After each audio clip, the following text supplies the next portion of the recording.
Hello everyone, কেমন আছো তোমরা? আশা করি তোমরা ভালো আছো, আমিও ভালো আছি। তো আজকে তোমাদের জন্য আরেকটি মিনি ব্লগ নিয়ে চলে আসলাম। আশা করি তোমরা পছন্দ করবে। তো ঘুম থেকে উঠে ব্রাশটা করে নিলাম, ব্রাশ করে যা যা কাজ ছিল সেরে নিলাম। আর ঘুম থেকে উঠলো, ও এখন ব্রাশ টাশ করে নিল। এখন ও গরম জল খাবে, গরম জল খেয়ে ওর জন্য হরলিক্স বানিয়ে দিব, হরলিক্সটা খাবে। আর যেহেতু ওর স্কুল খোলা, 1 জুলাই থেকে ওর সামার ভ্যাকেশন হবে। আর স্কুল খোলা, তাই জন্য ও তো স্কুল তো যেতেই হবে। আর সকাল সকাল আমাদের বাড়িতে সবাই লাল চা খায়, আমি ছাড়া। আর আমার যেহেতু ভালো লাগে না লাল চা, আমি দুধ চাটাই ভালো পাই। আর দুধ চাটা খেতে আমার ভীষণভাবে ভালো লাগে আর কি। আর ফ্রেশ হয় সকাল সকাল যদি দুধ চা একটু খাওয়া হয়। তারপরে ওকে একটু পরোটা স্টাইলে বানিয়ে দিচ্ছি টিফিন। আর আমিও কিছু খেয়ে নিচ্ছি সকালবেলা। খেয়ে দিয়ে তারপরে ওর যেহেতু ফ্রেশ হয়ে চলে আসছে, তো ওকে একটু আমি রেডি করে দিচ্ছি। রেডি করে ওকে খাওয়ানো হয়েছে। ওটা ভিডিও তোমাদের সাথে শেয়ার করা হলো না, কারণ কি ব্লগটা অনেকটা বড় হয়ে যাবে।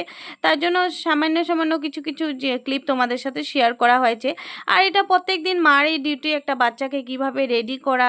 আমি বলে না, প্রত্যেকটা মারই, আমি আগের ভিডিওতেও তোমাদেরকে বলেছি। আর আজকে যেহেতু আমাদের ঠাকুরঘর খুলেছে, তাই জন্য স্নান দান করে ও ঠাকুর প্রণাম করতে, ঠাকুরকে জাগিয়ে ও আগে জাগায় ঠাকুরকে। তারপর প্রণাম টনাম করে ও স্কুল চলে যাবে। আর আজকে যেহেতু আমাদের বাড়িতে ঠাকুরকে আমদুধ দেওয়া হবে, তোমাদের কার কার দেওয়া হবে প্লিজ কমেন্ট সেকশনে কমেন্ট করে জানাবে।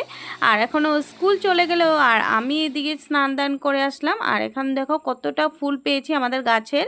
আর এদিকে আমদুধ নিয়ে চলে আসলাম, ঠাকুরকে এখন আমদুধ দিয়ে পূজা দিয়েছি। তোমরা বলবে কেমন হয়েছে পূজা দেওয়াটা, আর সবাই একটু প্রণাম করে দিবে। আর কাদের কাদের আজকের দিনে আমদুধ দিয়েছে ঠাকুরকে বা নিজেরাও খাচ্ছে প্লিজ কমেন্ট সেকশনে কমেন্ট করে জানাবে। ওর আমাদের এটা নিয়ম, এই ঠাকুরের প্রসাদটা সবাইকে বিলি করতে হয়, কয়েকজন বাড়িতে আর কি দিতে হয়। তো ওটা দিয়েছি। তারপর মা ছোট মাছ রান্না করেছে, ডাল ডিম রান্না করেছে, ভাজি রান্না করেছে। আর এদিকে অনেকগুলো কাপড় ধোয়া হয়েছে। আর স্কুল থেকে চলে আসলো।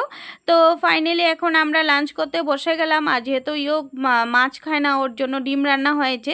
তো মা ছেলে বসে গেলাম লাঞ্চ করার জন্য। তো লাঞ্চ টাঞ্চ করার পর আমরা একটু আম খেয়ে নিলাম, যেহেতু খাওয়ার পর ফল খাওয়াটা ভালো। তারপর ওর টিউশন টাইম হয়ে গেলো, তো টিউশন চলে গেলো। তো আজকে ব্লগটা